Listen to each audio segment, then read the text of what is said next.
גני תקווה נמצאת בבקעת אונו, בדופן המזרחית של מטרופולין גוש דן. מיקומה אסטרטגי, והיא סמוכה לעורקי תנועה ארציים. ביישוב היצע מגוון של שירותים קהילתיים ומערכת חינוך הישגית. בשנים הקרובות מתוכנן פיתוח מסיבי בצפון גני תקווה שיביא להכרזתה כעיר. גני תקווה היא יישוב סמי-עירוני בעל סממנים כפריים לצד שירותים עירוניים מפותחים. המרכז הוותיק מתאפיין בצמודי קרקע התופסים 70% משטח היישוב. הפיתוח בצד הצפוני צפוי להגדיל את קיבולת המגורים בכ-6,000 יחידות דיור בבנייה רוויה.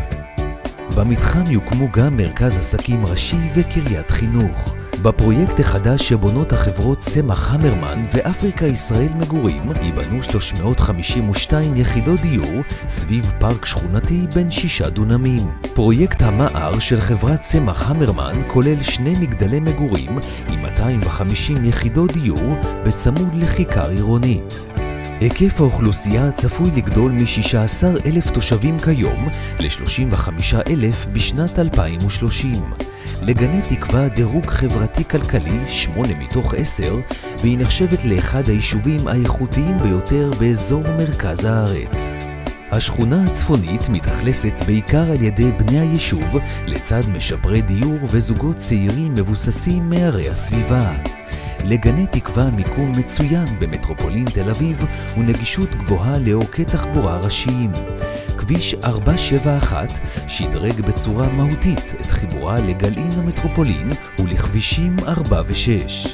הקו הסגול של הרכבת הקלה מתוכנן לקשר את האזורים המזרחיים של המטרופולין אל מרכז העיר תל אביב. מערכת החינוך היישובית נחשבת לאיכותית ביותר ובעלת הישגים גבוהים במבחני המיצ"ב והזכאות לבגרות.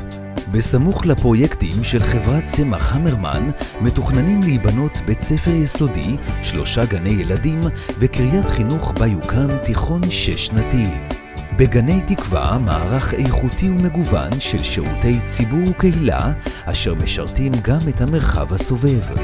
4 המרכזים המסחריים הפרוסים ביישוב וקניון קריית אונו הסמוך עונים על רוב צרכי התושבים.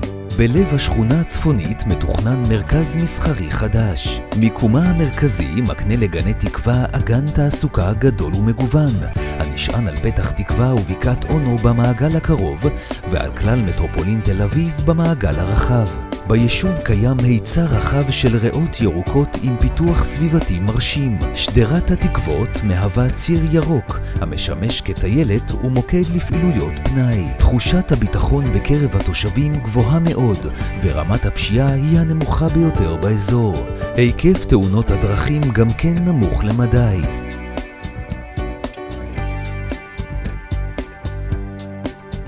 גני תקווה מזמנת למתגוררים בה חבילה אטרקטיבית למדי, מיקום אסטרטגי, איכות חיים גבוהה ושילוב אופטימלי בין אווירה כפרית לפיתוח עירוני. היישוב מצוי בעיצומה של תנופת פיתוח חסרת תקדים, הצפויה להכפיל את גודלו ולמשוך אוכלוסייה צעירה ואיכותית.